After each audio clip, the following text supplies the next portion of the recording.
14 de fevereiro de 1997. O auditor fiscal da Receita Federal, Nestor de Mendonça Leal, foi brutalmente assassinado na porta de casa em Boa Vista, Roraima, logo após participar de uma operação de apreensão de carga contrabandeada no valor de R$10 milhões. 14 de julho de 1998. Na cidade de Oroz, no Ceará, o coletor da Fazenda Estadual, Antônio Gonçalves Filho, é morto com um tiro de escopeta dentro da repartição fiscal. 15 de maio de 2002. O corpo do auditor fiscal, Hélio Pimentel Júnior, carbonizado, sem mãos e sem cabeça, foi encontrado no município de Caieiras, Grande São Paulo. O crime foi ligado a uma investigação da Receita sobre a máfia chinesa. 28 de janeiro de 2004. 3 auditores fiscais do Ministério do Trabalho e Emprego, Nelson José da Silva, João Batista Lages, Erastótenes de Almeida Gonçalves e o motorista que os acompanhava, Ailton Pereira de Oliveira, são assassinados em uma emboscada no município de Unai, Minas Gerais, durante uma fiscalização de rotina em fazendas da região. 27 de janeiro de 2005. O auditor fiscal da Receita Federal, Carlos Alberto de Moraes, foi assassinado com tiros a queima-roupa no estacionamento de uma agência bancária na capital paulista. 29 de setembro de 2005.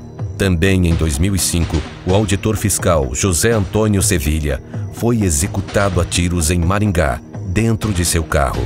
Na ocasião, o auditor investigava uma grande empresa de importação e exportação. 9 de dezembro de 2008. O chefe da Divisão de Repressão ao Contrabando e ao Descaminho da Receita Federal no Ceará, auditor fiscal José de Jesus Ferreira, foi atingido por vários disparos de arma de fogo enquanto ia para casa, no bairro Varjota, em Fortaleza.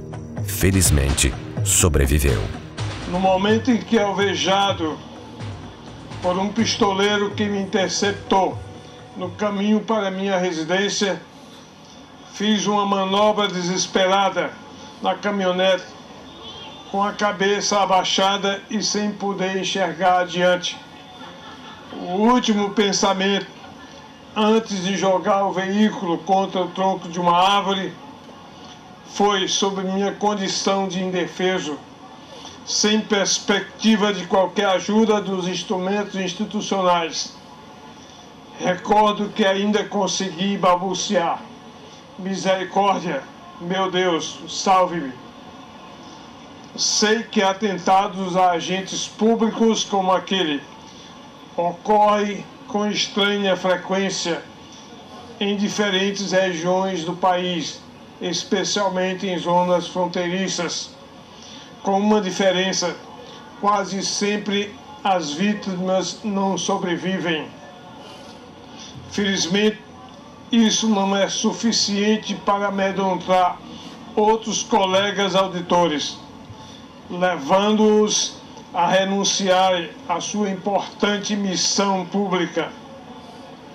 Em função do aprimoramento das atividades de todos esses agentes públicos, assegurando-lhes garantia plena, creio ter chegado a hora de criar e exercitar com regularidade mecanismos de proteção aos agentes que atuam na área de crimes fiscais, como o contrabando e o descaminho.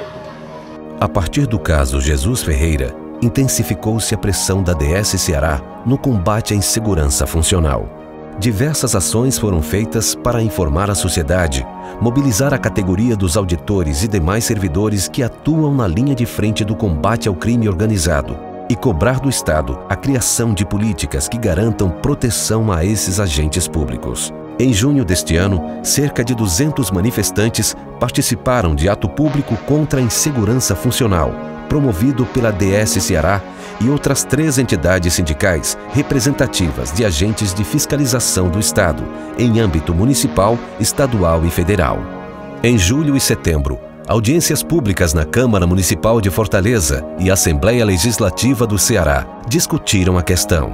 2 importantes marcos para ampliar e dar visibilidade a essa discussão na sociedade civil e buscar a solidariedade e apoio da classe política. É importante que a gente deixe claro a responsabilidade do próprio Estado né? Uma vez que atribui poderes aos seus agentes para agir em seu nome, precisa também dar condições seguras para que esses agentes possam exercer as suas atividades.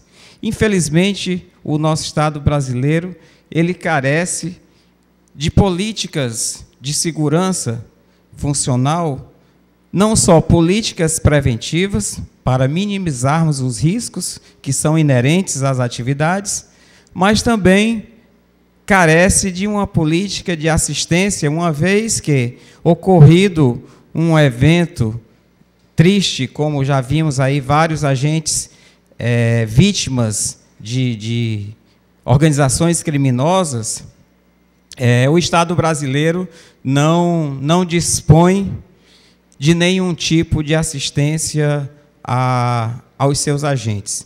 Se o Jesus hoje tem todo um aparato de segurança, se ele tem hoje todo um aparato de assistência à saúde, naquilo que o seu plano de saúde não cobre, se ele tem hoje um aparato que dá apoio ao Ministério Público na acusação dos bandidos, isso é graças à ação do nosso sindicato.